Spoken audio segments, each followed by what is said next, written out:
interviews to select the 13th principal of the college was to be held yesterday. It was held. And it resulted in a very successful, satisfactory, and may I say, exciting outcome. So, ladies and gentlemen, I am proud to present to you the 13th principal of St. Stephen's College. Would you please rise and give him a standing ovation?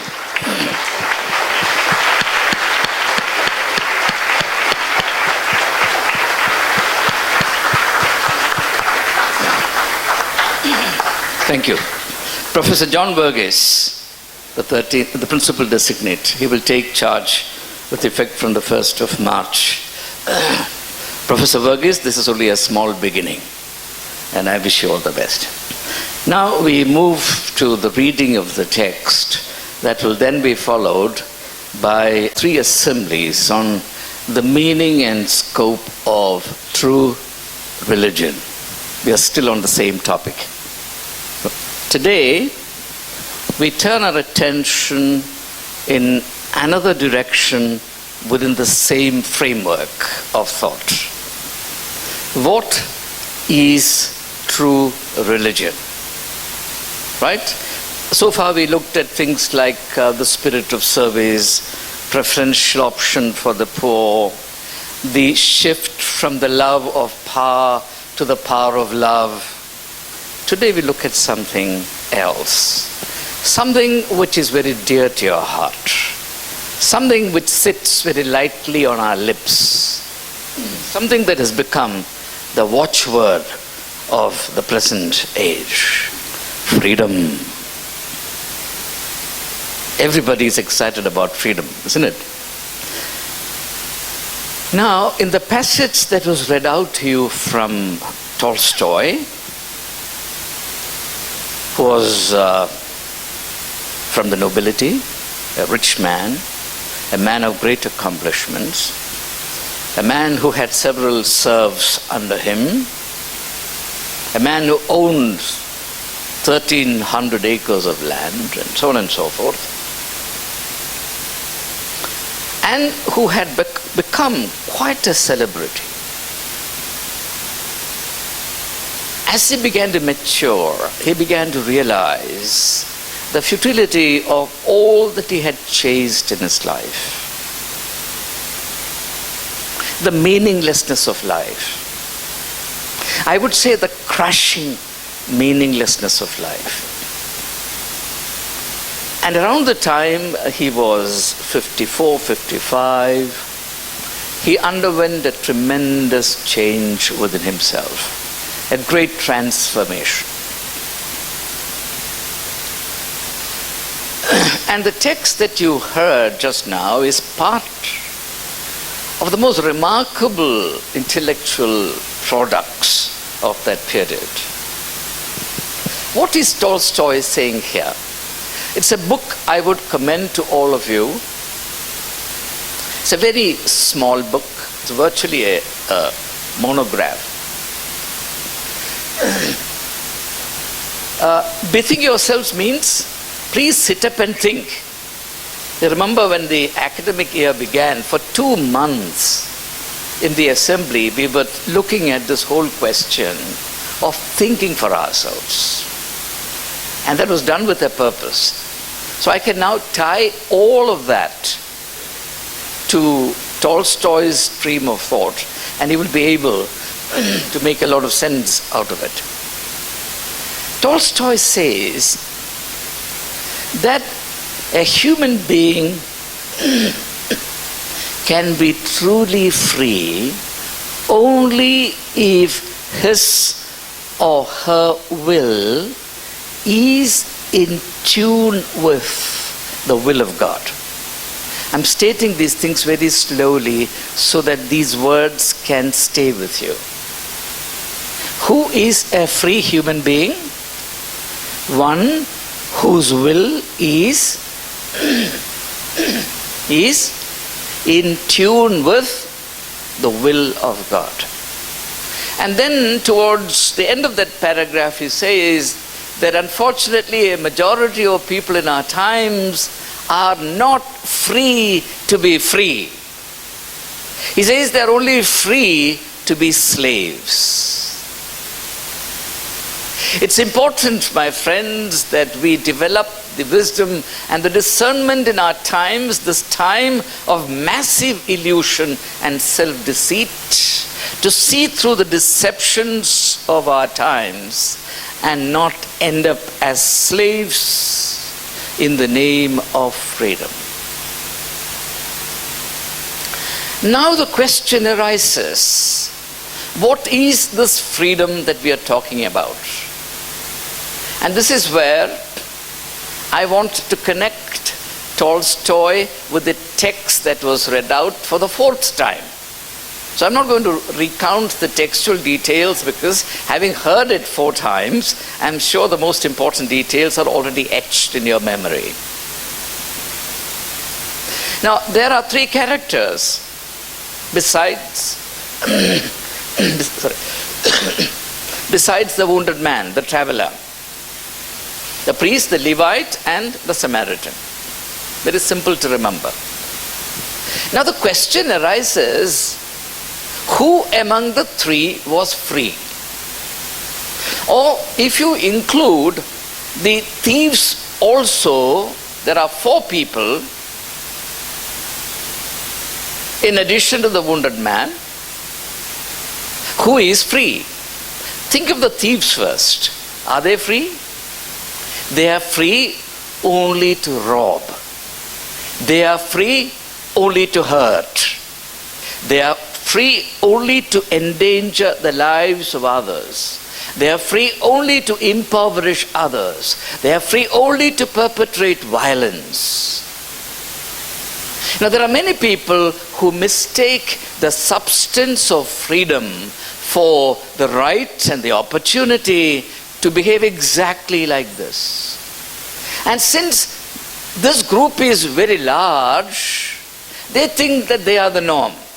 They think that this is the benchmark of freedom. How many people can I hurt today? How many people's honor can I despoil today? How many people can be left impoverished today? That is one understanding of freedom. When you look at history, a lot of blood has been shed in the name of freedom. Somehow the saga of freedom has been sought to be written in the ink of blood. And humankind can never grow out of its foolishness, fatal foolishness.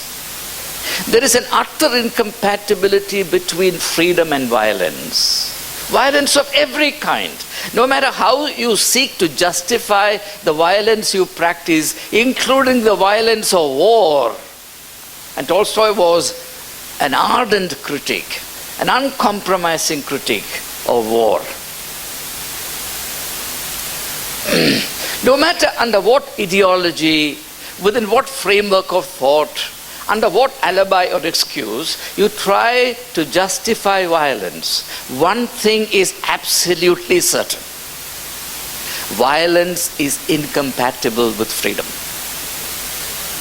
Those who use violence are the enemies of freedom. Those who sell ideologies of violence are the enemies of freedom. Nobody has ever become free in the true sense of the word through violence. Now let me make a passing reference to the father of the nation, Mahatma Gandhi, who said that political freedom does not make any sense unless it is complemented with intellectual freedom, social freedom, economic freedom, cultural freedom, religious freedom. Do you want to be free? The first thing you have to do is to renounce violence. Because you cannot be free by becoming the enemy of somebody else's freedom. This traveler from Jerusalem to Jericho had the freedom of mobility. He had the right to travel along the highway and reach his destination. Here comes a band of thieves and says, "No, we have the right to rob you. Who are you to travel this highway which is under our control?" Now this is how one idea of freedom comes into conflict with another idea of freedom, and the society is completely confused. And the result, of course, is no confusion. The result is bleeding bodies. That's the only result. It's my turn today, it will be your turn tomorrow. That's the only difference. Today me, tomorrow you. So one thing is absolutely clear. The agenda of true religion is the wholesome freedom of every human being. True religion is unwaveringly, unambiguously committed to human freedom. Now we have seen what freedom is not. Attacking others, robbing others, snatching what belongs to others, acting in greed, murderous greed is not freedom. Even if you are too powerful for the police, even if the law enforcing agencies are scared of you, you are still a slave as long as you are robbing people. Now there is a great deal more that I can say about it, but time doesn't allow me. We have to move on. Now for a moment think of the priest and the Levite. I'm going to take both of them together because they're in the same sector, they're religious functionaries. Are they free? Not at all. In fact, their freedom is no better. You might be surprised that I say this. Their freedom is no better than the freedom of the thieves. Why do I say this? You think of the man lying, bleeding to death on the roadside. Of course, it is a fact that the priest and the Levite do not go and stab the body further and make him wound all the more. They don't do that. But because of their indifference, this man will bleed to death. So in that sense, the indifference of the priest and the Levite is of the same category as the violence of the thieves. Both together will kill this man. Now in this story, very interestingly, the thieves do not kill him. They nearly kill him. But if he is to die, that has to happen because of the indifference of the society. Please understand this. And in that perspective, the indifference of the priest and the Levite is as heinous a crime as the active violence practiced by these highway bandits. The point I'm making is that the priest and the Levite are not free. They are not free to reach out a hand of help to a fellow human being in need. That is an important aspect of freedom. Because after all, when we talk about freedom, we have to talk about freedom as a category of human experience. Right? Now quickly look at the Samaritan. The Samaritan is free. He is free to dismount his animal. He is free to reach out to this man. He is free to pour out wine and oil. He is free to tie the wounds. He is free to take him to an inn. He is free to make the payment. He is free to return. He is free to assume responsibility. That's called freedom. Freedom is that condition in which our true humanity can be expressed. Freedom cannot be a weapon. Freedom cannot be a make-believe. Freedom cannot be an alibi for behaving like animals. True freedom is the freedom to express what is good and noble about us and within us. the freedom to be human. Now, you will understand it only when you are clear on the fact that freedom has to be understood with reference to the particular species. For example, a dog is free to bark and also bite, especially if the dog is on the campus of St. Stephen's College. We had a dog here which established a Guinness Book of Record sorts by biting 21 people on the trot. 21 people. And each time the college had to shell out money. No human being has the freedom or license to bite 21. You may bite 2 or 3 per day. But it was a dog which was free to bite 21 people. And everybody said, don't touch the dog. The dog has to be free. I must have the freedom not to be bitten, but that's okay. So, a dog is free to bark, right? I don't need that freedom. I may choose to bark, but that's not the true expression of my freedom. A bird is free to fly. That's not my freedom. Designing an aircraft is my freedom. Not flying on my wings is my freedom. Now this is what is called native freedom. That is freedom that is natural to a particular species on account of being that species. For example, the fish is free to swim underwater for as long as it wants. I don't have that freedom. I have no problem with it. Now, come back to the dog. I'm very fond of dogs. Now, there is a freedom that the dog does not have. That is, if you provoke a dog,